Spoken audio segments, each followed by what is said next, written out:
New from overnight, at least 8 suspected illegal immigrants are in custody this morning after their boat was spotted in La Jolla. The group was taken into custody near the Children's Pool early this morning by Border Patrol agents. The San Diego Police Department is working with the Border Patrol to search La Jolla for any others who might also have been on the boat.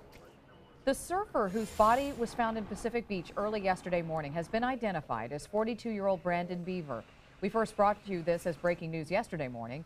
His fiancée reported him missing Wednesday night. His body was found washed ashore the next morning. Lifeguards say Beaver's body had wounds consistent with a shark attack.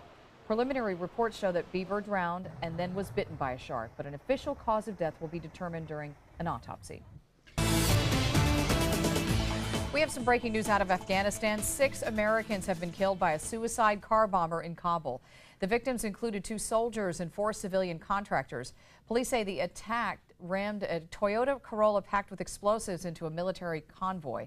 A Muslim militant group has claimed responsibility. A mother and her 3 young children are recovering after being hit by an unlicensed driver in the Rolando area. Police say an 18-year-old driver lost control of her car and hit the family while they were walking on the sidewalk. 1 child was in a stroller. The driver also destroyed a fire hydrant. A 6-year-old was rescued by witnesses after being trapped under the car. Neighbors say drivers consistently go too fast in that area. An Escondido teen is facing some pretty serious charges after his actions forced a lockdown at Escondido High School. The 17-year-old has been charged with filing a false report of an emergency after authorities received a report of a man on the campus possibly wearing a mask and carrying a rifle. They searched the campus, but no one was found. Detectives investigating the report said they developed leads and began to focus on a juvenile they believed was involved in the original call. The teen was later arrested. The lawyer for the man accused of kidnapping and raping 3 Cleveland girls and then holding them captive for a decade says his client plans to plead not guilty to the charges. The defense team for Ariel Castro is concerned now with whether or not Castro can get a fair trial in Cleveland or anywhere else based on the notoriety. His attorney, Craig Weintraub, describes his client as being despondent while he sits in jail on $8 million bail. The Spring Valley man accused of beating his dog to death with a shovel will be arraigned today. Prosecutors say Charles Alexander Dudley killed his 2-year-old miniature pinscher on Monday after the dog dug up a newly planted tree. A neighbor saw him and reported it to animal control officers who found the injured dog in Dudley's backyard, barely breathing. The pup later died at the vet. The 69-year-old faces felony animal cruelty charges and is being held on $25,000 bail. Let's send it back to you. New from overnight, at least 8 suspected illegal immigrants are in custody this morning after their boat was spotted in La Jolla. The group was taken into custody near the Children's Pool early this morning by Border Patrol agents. The San Diego Police Department is working with the Border Patrol to search La Jolla for any others who might also have been on the boat.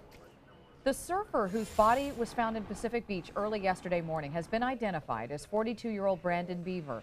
We first brought you this as breaking news yesterday morning. His fiancée reported him missing Wednesday night. His body was found washed ashore the next morning. Lifeguards say Beaver's body had wounds consistent with a shark attack. Preliminary reports show that Beaver drowned and then was bitten by a shark, but an official cause of death will be determined during an autopsy. I'll tell you what, that is high up at One World Trade Center. They're putting the spire at the top, making it the tallest building in the Western Hemisphere. 1,776 feet, 1776. Yeah, so I don't know if the lucky people that get to work on that, the very, very top when they're bolting it in or however that works. Well, you know, after you get up past a certain height, it doesn't matter. Doesn't matter you anymore. You can't see, you just see clouds below. Well, I mean, you know, the fall's going to get you if you fall from a couple stories up. So, you know, why not? I think so. You know, why not 1776? Unless you have a special cape. Yeah. Right. Officials say that they were able to catch the thieves in part, can't believe this, because of pictures they posted of their Rolex watches online. Isn't that amazing? After all that. After all that, and this, I heard somebody describing it as like an Ocean's 11 quality type, well thought out, well timed heist. High-tech. And then they get caught because, hey, look at my new watch. It's the real deal, right? Oh well. All right. I remember that day. Yeah. Did you send it? Did you get a picture of your mama in? No. Oh. We're gonna have to work on that. You know what? Do you have any? Yeah, actually I do. I think I've got some with me. You can email one to me. I'll make a graphic for you. Okay, I do. Okay. In fact, I'm sure I do. So yeah, I'll we hear so many stories. You know? Yeah. Well, they're not all true. The good ones are. That is where Bob Filner and Democratic supporters have been gathering tonight. Linda, I would imagine folks are very happy there tonight.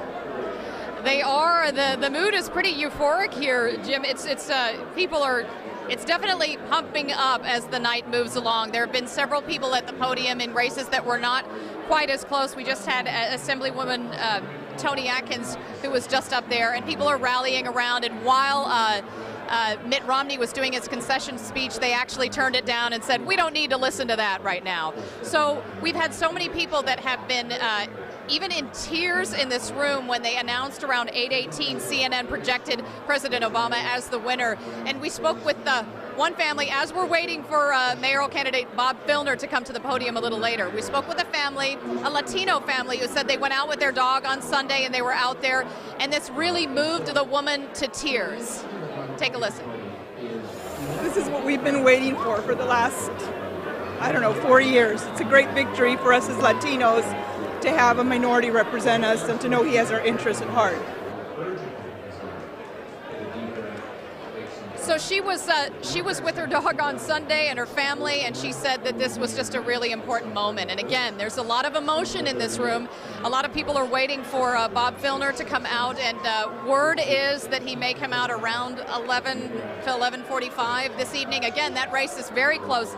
The latest numbers that I have, Jim, and you may have this a little bit further along, but 17% of the vote, it was 50 to 49% with DeMaio favored. So very tight. Not backing down. I have a guest here that I spoke with extensively on Friday, and this is land use consultant and longtime community activist Michael Palomari. And thanks for being with us today. Well, thank you for having me. You know, this is Friday. We talked for maybe a couple of hours just when you had this rally, and there was quite a turnout there and a lot of strong feelings. Now, you were also listening to this closely yesterday.